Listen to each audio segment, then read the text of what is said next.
GT merit அரசு போட்டித் தேர்வு பயிற்சி மையம் சார்பாக அனைத்து தேர்வர்களுக்கும் வணக்கம்.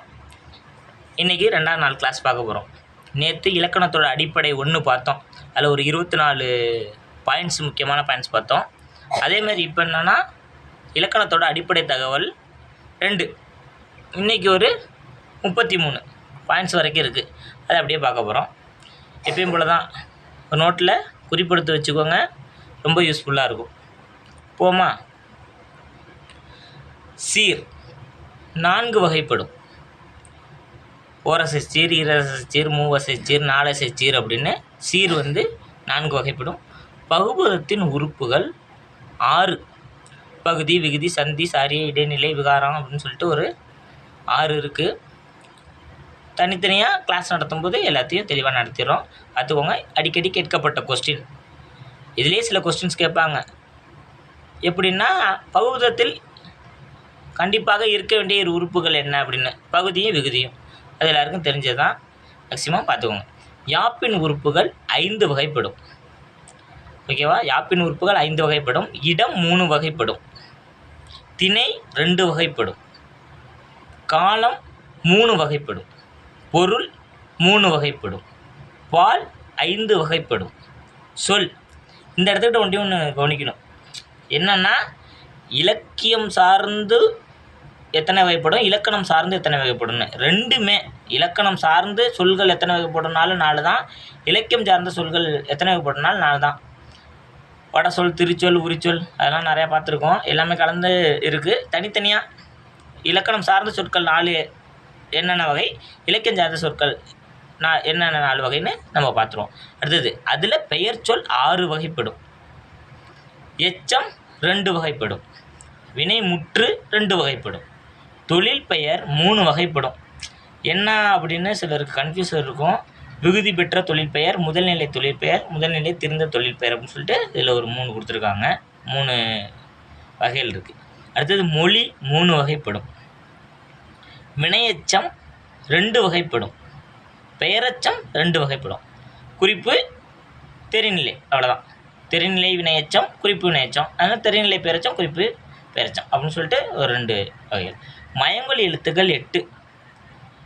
இதெல்லாம் கொஸ்டின்ஸு வரத்துக்கு வாய்ப்புகள் இருக்குது. இதனாலும் பார்த்துக்கோங்க, தெளிவாக பார்த்து வச்சுக்கோங்க. தனித்தனியாகவும் இருக்கும்.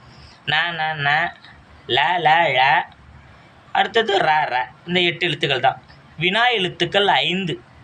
வினா எழுத்துக்கள் 5. வினா 6 வகைப்படும். வினா எழுத்துக்கள் 5, வினா 6 வகைப்படும். ஓகேவா? அடுத்தது, விடை 8 வகைப்படும். விடை 8 வகைப்படும். சுட்டெழுத்துக்கள் 3 வகைப்படும். சுட்டெழுத்துக்கள் 3 வகைப்படும். வழக்கு 2 வகைப்படும். 2 இயல்பு வழக்கு, தகுதி வழக்கு, அவ்வளோதான். அதில் இயல்பு வழக்கு 3 வகைப்படும். தகுதி வழக்கு 3 வகைப்படும்.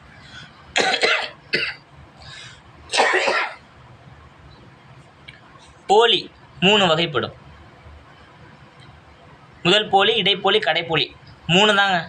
அதுதான் கன்ஃபார்ம் பண்ணிக்கணும். போலி 3 வகை தான் போடும். என்னன்னா, முற்றுப்போலின்னு ஒன்று இருக்கே, அதையும் சேர்க்கக்கூடாதான்னா இதில் வராது. போலி 3 வகையில் அது வராது, அது தனியாக. அதனால் போலி எப்பயுமே 3 வகைப்படும். ஓரெழுத்து ஒரு மொழி 42. மொத்தம் ஓரெழுத்து ஒரு மொழிகள் 42 இருக்குது. இதில் 2 விதமாக சொல்லுவாங்க. நன்னூலார் கூறும் ஓரெழுத்து ஒரு மொழிகள் 42. தொல்காப்பியர் கூறும் ஓரெழுத்து ஒரு மொழிகள் 7 தான்.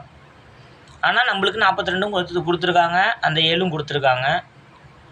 42க்குமே புக்கில் என்னென்ன இருக்குதுன்னு ஒரு பாக்ஸில் கொடுத்துருப்பாங்க. அது எல்லாத்தையும் பார்த்துக்கோங்க. பதம் 2 வகைப்படும்.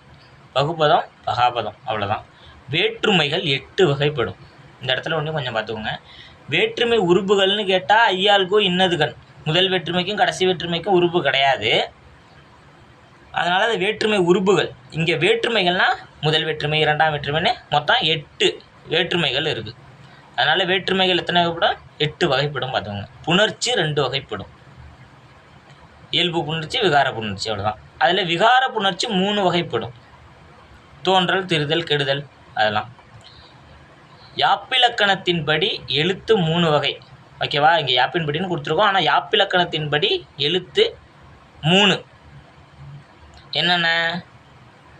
உயிர், மெய், ஒற்று, அவ்வளோதான். ஓகேவா? உயிரெழுத்து, மெய்யெழுத்து, ஒற்றெழுத்து. ஒன்று.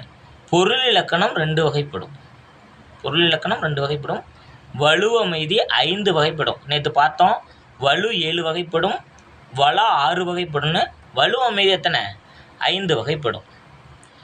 முக்கியம். இங்கே ஒரு 33 பாயிண்ட்டு, நேற்று ஒரு 24 பாயிண்ட்டு பார்த்தோம். மொத்தம் ஒரு 57 பாயிண்ட்ஸ் இருக்குது. இந்த 57மே அடிப்படைங்க. ரொம்ப ரொம்ப அடிப்படை. எது எது எத்தனை வகைப்படும்னு கொஞ்சம் நல்லா தெளிவாக எல்லோரும் பார்த்து படித்து வச்சுக்கோங்க.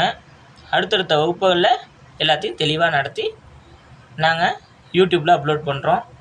வீட்டில் இருக்க இல்லத்தரசிகளும் வேலைக்கு போகிற இளைஞர்களும் எக்ஸாமுக்கு டிஎன்பிஎஸ்சி எக்ஸாமுக்காக ப்ரிப்பேர் பண்ணிகிட்டு இருக்கவங்களாம் இதை கொஞ்சம் யூஸ் பண்ணிக்கோங்க. வாழ்த்துக்கள். நன்றி, வணக்கம்.